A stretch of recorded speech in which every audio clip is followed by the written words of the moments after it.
Hello friends, and welcome to the first installment in this calm reading of the Count of Monte Cristo.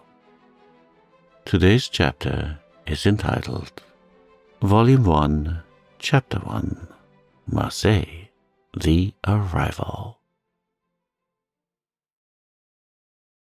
On the 24th of February, 1815, the lookout at Notre-Dame de la Gare signaled the three-master, the Pharaon from Smyrna, Trieste, and Naples.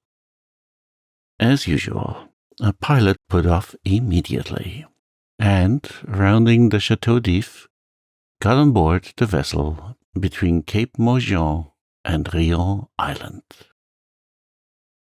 Immediately, and according to custom, the ramparts of Fort Saint-Jean were covered with spectators.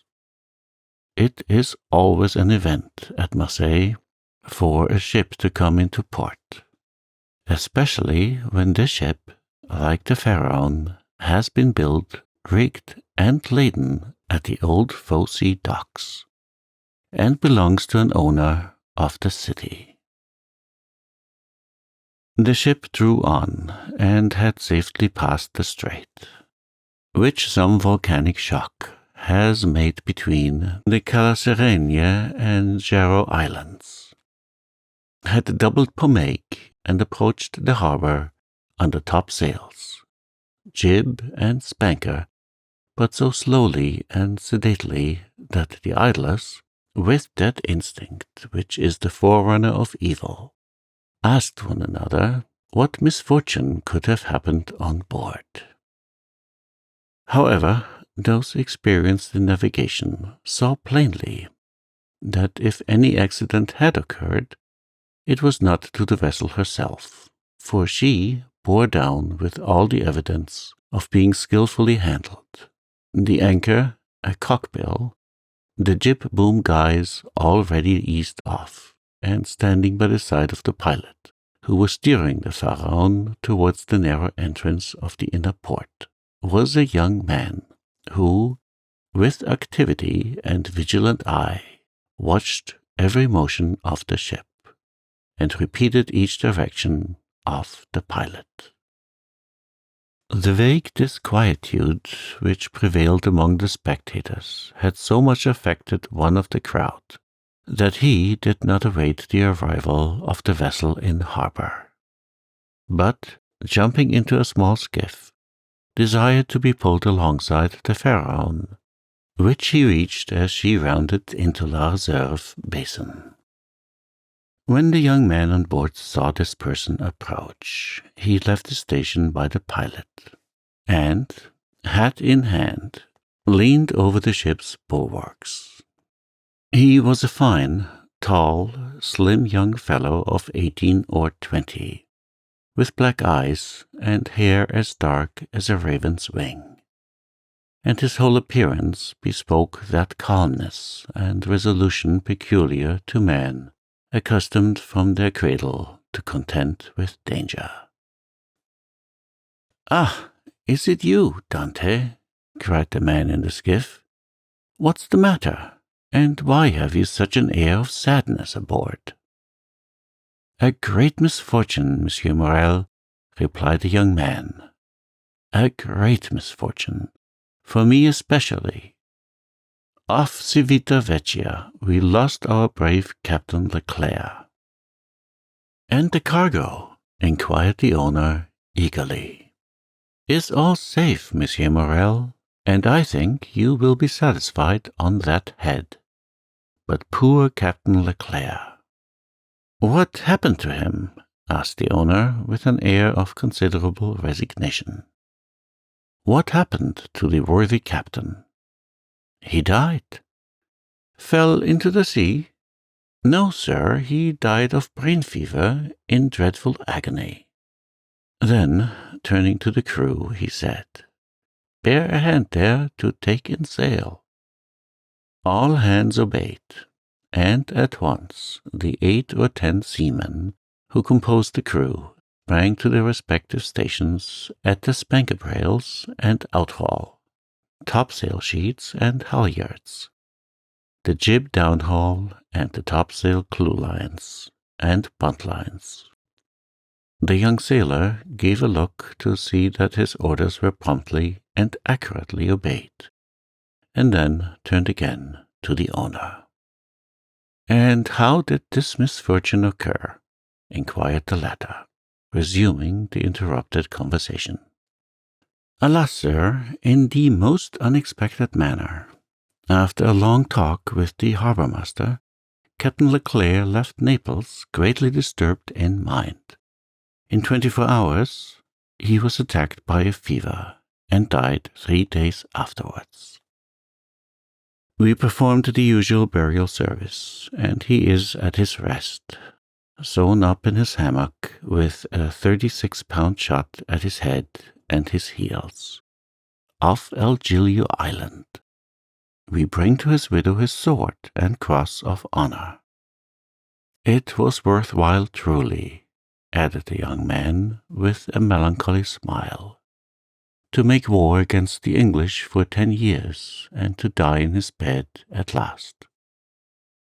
"Why, you see, Edmund," replied the owner, who appeared more comforted at every moment, "we are all mortal, and the old must make way for the young. If not, why, there would be no promotion. And since you assure me that the cargo—" "Is all safe and sound, Monsieur Morel, take my word for it, and I advise you not to take 25,000 francs for the profits of the voyage." Then, as they were just passing the round tower, the young man shouted, "Stand by there to lower the topsails and jib. Brail up the spanker." The order was executed as promptly as it would have been on board a man of war. "Let go and clew up." At this last command all the sails were lowered, and the vessel moved almost imperceptibly onwards. "Now, if you will come on board, Monsieur Morel," said Dante, observing the owner's impatience. "Here's your supercargo, Monsieur Danglars, coming out of his cabin, who will furnish you with every particular. As for me, I must look after the anchoring, and dress the ship in mourning." The owner did not wait for a second invitation. He seized a rope which Dante flung to him, and with an activity that would have done credit to a sailor, climbed up the side of the ship, while the young man, going to his task, left the conversation to Danglars, who now came towards the owner. He was a man of 25 or 26 years of age, of unprepossessing countenance, obsequious to his superiors, insolent to his subordinates, and this, in addition to his position as responsible agent on board, which is always obnoxious to the sailors, made him as much disliked by the crew as Edmond Dantès was beloved by them. "Well, Monsieur Morel," said Danglars, "you have heard of the misfortune that has befallen us." Yes, poor Captain Leclerc. He was a brave and an honest man, and a first-rate seaman, and who had seen long and honourable service, as became a man charged with the interests of a house so important as that of Morel and Son, replied Danglars. "But," replied the owner, glancing after Dante, who was watching the anchoring of his vessel, "it seems to me that a sailor needs not to be so old as you say, Danglars, to understand his business, for our friend Edmund seems to understand it thoroughly, and not to require instruction from anyone." "Yes," said Danglars, darting at Edmund a look gleaming with hate. "Yes, he is young, and young is invariably self-confident. Scarcely was the captain's breath out of his body when he assumed the command without consulting anyone, and he caused us to lose a day and a half at the island of Elba, instead of making for Marseilles direct. As to taking command of the vessel, replied Morel, that was his duty as captain's mate. As to losing a day and a half off the island of Elba, he was wrong, unless the vessel needed repairs. The vessel was in as good condition as I am, and as I hope you are, Monsieur Morel, and this day and a half was lost from pure whim, for the pleasure of going ashore, and nothing else. Dante, said the shipowner, turning towards the young man, come this way. In a moment, sir, answered Dante, and I am with you. Then calling to the crew, he said, Let go. The anchor was instantly dropped, and the chain ran rattling through the porthole. Dante continued at his post, in spite of the presence of the pilot, until this maneuver was completed, and then added, Half-mast the colours, and square the yards. You see, said Danglars, he fancies himself captain already, upon my word. And so, in fact, he is, said the owner. Accept your signature and your partner's, Monsieur Morel. And why should he not have this? Asked the owner. He is young, it is true, but he seems to me a thorough seaman, and of full experience. A cloud passed over Danglars' brow. Your pardon, Monsieur Morel, said Dante, approaching. The vessel now rides at anchor, and I am at your service. You hailed me, I think? Danglars retreated a step or two. I wish to inquire why you stopped at the island of Elba. I do not know, sir. It was to fulfill the last instructions of Captain Leclerc, who, when dying, gave me a packet for Marshal Bertrand. Then did you see him, Edmond? Who? The Marshal. Yes. Morel looked around him, and then, drawing Dante on one side, he said suddenly, And how is the Emperor? Very well, as far as I could judge from the sight of him. You saw the Emperor, then? He entered the Marshal's apartment while I was there. And you spoke to him? Why, it was he who spoke to me, sir, said Dante with a smile. And what did he say to you? Asked me questions about the vessel, the time she left Marseilles, the course she had taken, and what was her cargo. I believe if she had not been laden, and I had been her master, he would have bought her. But I told him I was only mate, and that she belonged to the firm of Morel and Son. Ah, yes, he said, I know them. The Morels have been ship owners from father to son, and there was a Morel who served in the same regiment with me when I was in garrison at Valence. Pardieu, and that is true, cried the owner, greatly delighted. And that was Policar Morel, my uncle, who was afterwards a captain. Dante, you must tell my uncle that the Emperor remembered him, and you will see it will bring tears into the old soldier's eyes. Come, come, continued he, patting Edmund's shoulder kindly. You did very right, Dante, to follow Captain Leclerc's instructions, and touch at Elba, although, if it were known that you had conveyed a packet to the Marshal, and had conversed with the Emperor, it might bring you into trouble. How could that bring me into trouble, sir? Asked Dante, for I did not even know of what I was the bearer. And the Emperor merely made such inquiries as he would of the first comer. But, pardon me, here are the health officers and the customs inspectors coming alongside. And the young man went to the gangway. As he departed, Danglars approached and said, Well, it appears that he has given you satisfactory reason for his landing at Portoferraio. Yes, most satisfactory, my dear Danglars.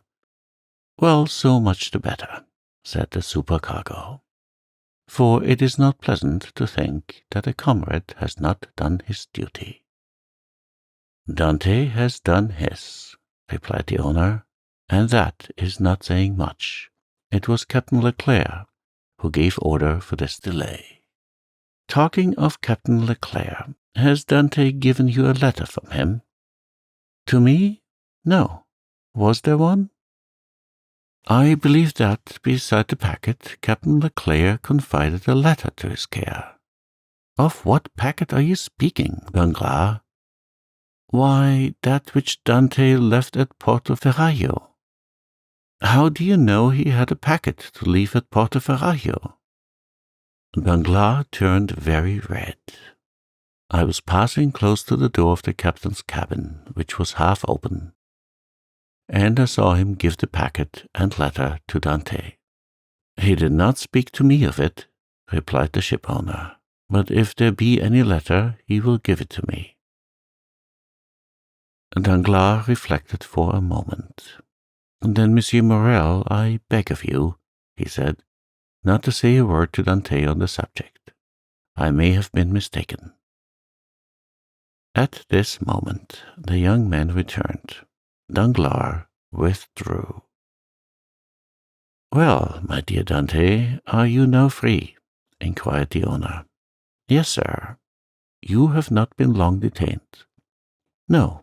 I gave the custom-house officers a copy of our bill of landing, and as to the other papers, they sent a man off with the pilot, to whom I gave them. Then you have nothing more to do here? No, everything is all right now. Then you can come and dine with me. I really must ask you to excuse me, Monsieur Morrel. My first visit is due to my father, though I am not the less grateful for the honor you have done me. Right, Dante, quite right. I always knew you were a good son. And, inquired Dante with some hesitation, do you know how my father is? Well, I believe, my dear Edmund, though I have not seen him lately. Yes, he likes to keep himself shut up in his little room.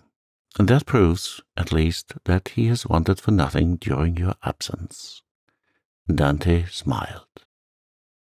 My father is proud, sir, and if he had not a meal left, I doubt if he would have asked anything from anyone, except from heaven. Well, then, after this first visit has been made, we shall count on you. I must again excuse myself, Monsieur Morrel, for after this first visit has been paid, I have another which I am most anxious to pay. True, Dante, I forgot that there was at the Catalans someone who expects you no less impatiently than your father, the lovely Mercedes. Dante blushed. Aha, said the shipowner, I am not in the least surprised, for she has been to me 3 times, inquiring if there were any news of the Pharaon. Peste, Edmund, you have a very handsome mistress. She is not my mistress, replied the young sailor gravely. She is my betrothed. Sometimes one and the same thing, said Morrel with a smile. Not with us, sir, replied Dante. Well, well, my dear Edmund, continued the owner, don't let me detain you. You have managed my affairs so well that I ought to allow you all the time you require for your own. Do you want any money? No, sir, I have all my pay to take, nearly 3 months' wages. You are a careful fellow, Edmund. Say I have a poor father, sir. Yes, yes, I know how good a son you are. So now hasten away to see your father.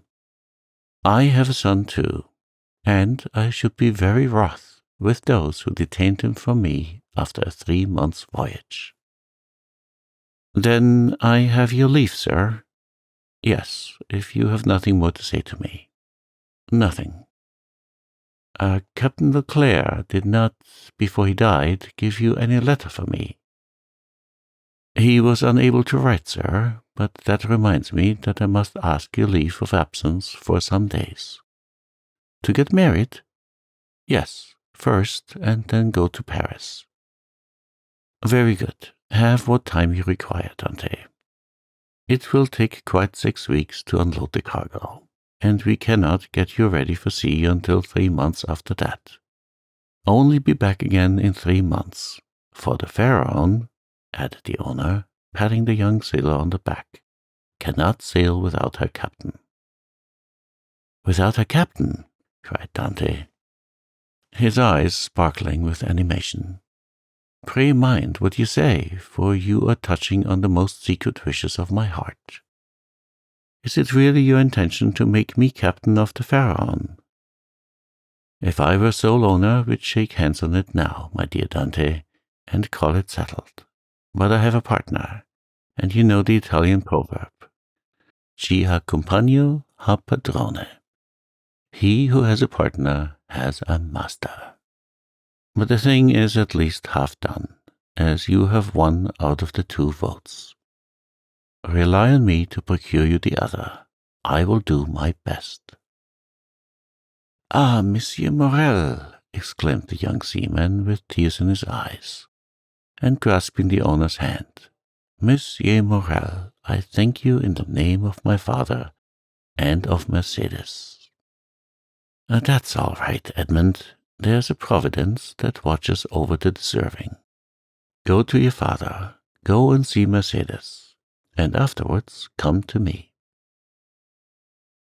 Shall I row you ashore? No, thank you. I shall remain and look over the accounts with Danglars. Have you been satisfied with him this voyage? That is according to the sense you attach to the question, sir. Do you mean, is he a good comrade?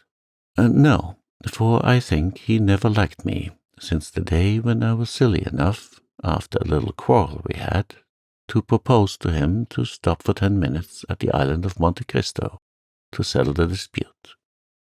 A proposition which I was wrong to suggest, and he quite right to refuse. If you mean as a responsible agent when you ask me the question, I believe there is nothing to say against him, and that you will be content with the way in which he has performed his duty. But tell me, Dante, if you had command of the Pharaon, should you be glad to see Danglars remain? Captain or mate, Monsieur Morel, I shall always have the greatest respect for those who possess the owner's confidence. And that's right, Dante. I see you are a thoroughly good fellow, and will detain you no longer. Go, for I see how impatient you are. Then I have leave. Go, I tell you.